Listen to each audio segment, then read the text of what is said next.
રાજકોટ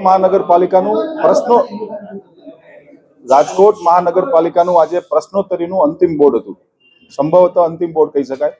આના પછી જ્યારે મ્યુનિસિપલ કમિશનરશીપ ફેબ્રુઆરીમાં જ્યારે અંદાજપત્ર બજેટ સોંપશે એ બજેટનું બોર્ડ આવશે. આજે રાજકોટ મ્યુનિસિપલ કોર્પોરેશનનું સંભવિત પ્રશ્નોત્તરીનું બોર્ડ હતું. આ બોર્ડની અંદર ભારતીય જનતા પાર્ટીના વોર્ડ નંબર 9ના કોર્પોરેટર દક્ષાબેન વસાણીનો ખૂબ સારો પ્રશ્ન હતો. અમૃત અને સ્વર્ણિમ, અમૃતની ગ્રાન્ટ, અમૃત 1 અને અમૃત 2 એટલે કે કેન્દ્ર સરકાર અને સ્વર્ણિમની ગ્રાન્ટ એટલે કે રાજ્ય સરકારની ગ્રાન્ટ ચાલુ નાણાકીય વર્ષની અંદર કેટલી આવી અને કયા કયા વિભાગમાં કયા કયા વોર્ડની અંદર વપરાણી એનો મ્યુનિસિપલ કમિશનરશ્રી દ્વારા ખૂબ સારો જવાબ આપવામાં આવતો હતો. મારા દ્વારા ભારત દેશના વડાપ્રધાન માનનીય નરેન્દ્રભાઈ મોદી સાહેબ, માનનીય ગૃહમંત્રી અમિતભાઈ શાહ સાહેબ, જેની આજે જ રાષ્ટ્રીય અધ્યક્ષ તરીકે નિમણૂક થઈ છે એવા માનનીય રાષ્ટ્રીય અધ્યક્ષ નીતિન નવીનજી, ગુજરાત સરકારના માનનીય મુખ્યમંત્રી શ્રી ભૂપેન્દ્રભાઈ પટેલ સાહેબ, નાયબ મુખ્યમંત્રી શ્રી હર્ષભાઈ સંઘવી સાહેબ અને ગુજરાત પ્રદેશ ભારતીય જનતા પાર્ટીના અમારા અધ્યક્ષ માનનીય શ્રી જગદીશભાઈ વિશ્વકર્મા સાહેબનો મારા દ્વારા આભાર માનવામાં આવ્યો છે કે આ રાજકોટ મહાનગરપાલિકાની જ્યારે આ ચાલુ 5 વર્ષની જ્યારે 2021માં ટર્મ શરૂ થઈ ત્યારથી આજ દિવસ સુધી અંદાજિત ₹5,000 કરોડના વિકાસ કામો રાજકોટ મહાનગરપાલિકામાં અમે સૌ કરી શક્યા છીએ. રાજકોટ શહેરની પ્રજા માટે સરેરાશ 18 વોર્ડની અંદર સમતોલન જાળવીને 18 વોર્ડની અંદર વિકાસ કામો અમે લોકો કરી શક્યા છીએ, જેનો અમને ગર્વ છે.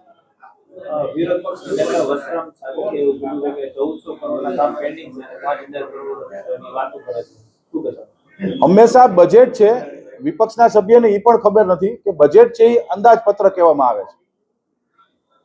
વિશ્વના કોઈ પણ રાજ્યમાં જે અંદાજપત્ર રજૂ કરવામાં આવતું, વિશ્વના કોઈ પણ, ભારત નહીં વિશ્વના કોઈ પણ રાજ્યનું કહું, જે અંદાજપત્ર રજૂ કરવામાં આવતું હોય એ અંદાજપત્ર કહેવામાં આવે છે. રાજકોટ મહાનગરપાલિકાનું ગઈ સાલ જે 3218 કરોડનું જે બજેટ હતું એ બજેટ હજી 30મી માર્ચે પૂરું થવાનું છે. અંદાજપત્ર હતું એમાં અમે લોકો 1500 થી 1800 થી 2000 કરોડ સુધી અમે પહોંચી જવાના છે. આ અંદાજપત્ર કહેવામાં આવે છે. પરંતુ ગૌરવ સાથે કહેવું પડે છે કે છેલ્લા 5 વર્ષની અંદર મેં તો અંદાજિત આંકડો આપ્યો છે કે સરેરાશ વર્ષે 1000 કરોડ, પરંતુ 1000 કરોડથી પણ વધુ એટલે કે 5000 કરોડથી વધારે આ 5 વર્ષની અંદર રાજકોટ શહેરમાં અમે લોકો વિકાસ કામ કરી શક્યા છીએ. વિપક્ષને ખુદને ખબર નથી કે આ અંદાજપત્ર કહેવામાં આવે. મેં વિપક્ષનો પણ આભાર માન્યો છે. ભારતીય જનતા પાર્ટી બહુ સ્પષ્ટ માને છે કે લોકશાહીની અંદર તંદુરસ્ત વિપક્ષ પણ હોવો જોઈએ. પરંતુ સાથીઓ, દુઃખ સાથે કહેવું પડે છે કે જ્યારે આજે પ્રશ્નોત્તરીનું છેલ્લું બોર્ડ હતું ત્યારે વિપક્ષના સભ્યો બોર્ડનો સમય 11 વાગ્યાનો છે. ભારતીય જનતા પાર્ટીના 66 કોર્પોરેટરો, જે 3 કોર્પોરેટર ગેરહાજર છે, એને બાદ કરતા તમામ કોર્પોરેટરો 11:05 અમે લોકો બોર્ડની અંદર બેસી ગયા હતા. જ્યારે વિપક્ષના સભ્યો 4 છે એ 11:20 બોર્ડની અંદર પ્રવેશ કર્યો છે. બોર્ડની અંદર આવું માત્ર મીડિયાની લાઇમલાઇટમાં રહેવું, વિસ્તારમાં કામ નથી કરવા. જ્યારે ભારતીય જનતા પાર્ટીના એક કાર્યકર્તા તરીકે, કોર્પોરેટર તરીકે અમને સૌને ગર્વ છે કે એમના પોતાના વોર્ડની અંદર પણ હું 5 વર્ષનું સાથીઓ વિકાસનું સર્વેયું વોર્ડ નંબર 15માં આપી શકું એમ છું. હાલમાં જ રાજ્યના શિક્ષણ મંત્રી દ્વારા શિક્ષણનું એક નવી શાળાનું ખાતમુહૂર્ત કરવામાં આવ્યું. ગર્વ સાથે કહેવું પડે છે કે ભારતીય જનતા પાર્ટીની સરકારે 18 વોર્ડની અંદર સર્વાઈવલ વિકાસ કર્યો છે. માત્ર વિપક્ષને, એક સફળ વિપક્ષ તરીકે પણ કોંગ્રેસ પાર્ટી રાજકોટ શહેરની નિષ્ફળ ગઈ છે.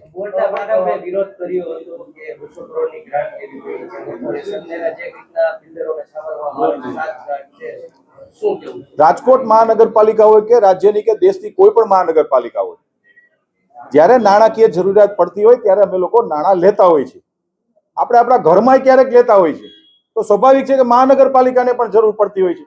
આ એક રૂટીન પ્રક્રિયા છે. આમાં કોઈ મહાનગરપાલિકા ફડચામાં હાલે કે એવું કશું છે જ નહીં સાથીઓ.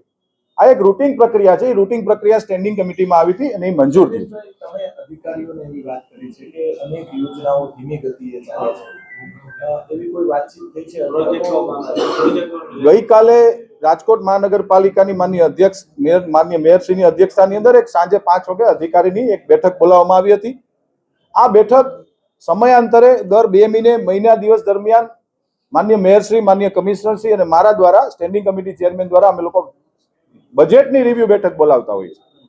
બજેટમાં જે અમે લોકોએ જે યોજનાઓ બહાર પાડી હતી 2025-26ની જે યોજનાઓ હતી એ મહત્તમ યોજનાઓ પૂર્ણ થઈ ગઈ છે અને બાકીની જે યોજનાઓ જેનું ફોલોઅપ માટેની બેઠક હતી.